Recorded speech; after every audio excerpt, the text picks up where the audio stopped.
thank you very much for inviting me to be part of this wonderful, spectacular information session and exchange of experiences, which we all can grow from. So, as mentioned, I'm Teresa Armstrong. I'm the critic for citizenship and immigration in the NDP caucus in Queen's Park.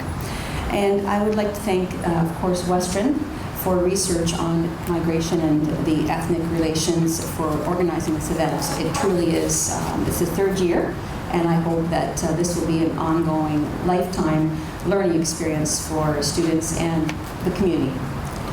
So, and Bassam, Bianca, and Fong, and the Amin family, thank you again for coming today and opening up your lives to share with us some probably very heartfelt stories and some of your challenges that you may have faced, and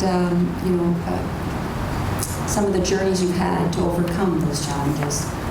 So when I was given the portfolio of citizenship and immigration, I understood that it might be challenging at times, an emotionally difficult role to hold, because you are really sharing that experience from someone coming into a new life and that journey of staying here, and maybe sometimes you give up something you want held dear and near to your heart from your own country and to make a new life here. So it's a very touching role to have as a critic.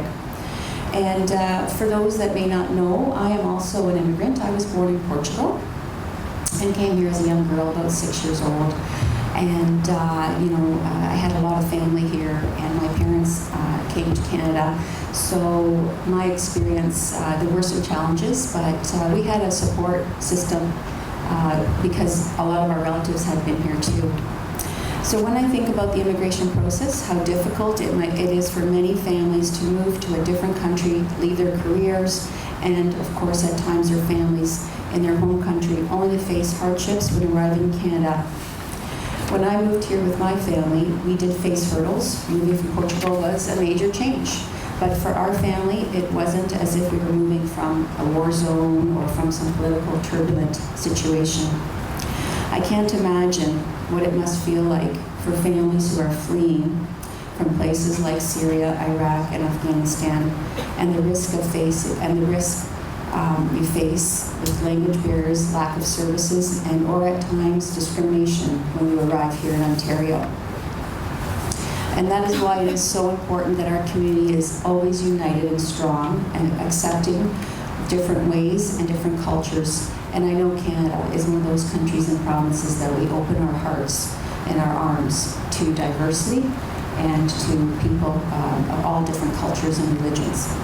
So connecting that part with our current situation is a major issue that has been on the minds of many Ontarians, as has it been with Syrian refugees.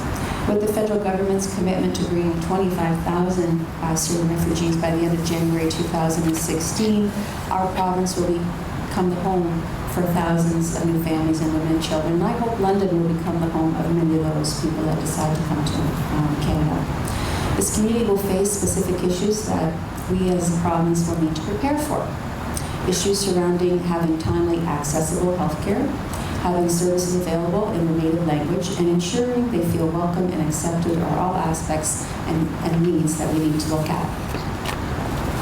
And that is why it is so important we have resources like the Migration Western Ethnic Relations Program, the London Middlesex Local Immigration Partnership, the London Cross Cultural Learners Centre, and the South Neighbourhood Resource Centre, so that we can accommodate and transition refugees in a smooth process as we are able to.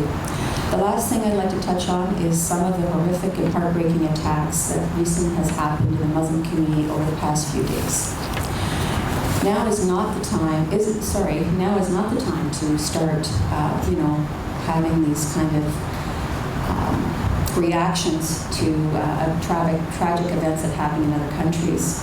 Now is the time for us to do what Canadians really do best and be ourselves. We must fight against racism, Islamophobia, and we need to remember the fear we need to fight with. And I'm quoting a wonderful leader that we all know.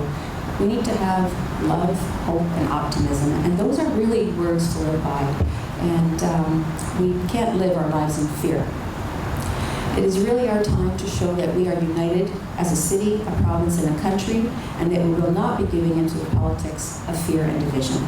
So again, I want to thank you all for allowing me the opportunity to address you, and I truly look forward to listening and learning from the experiences of other people who have recently come to Canada. Thank you very much.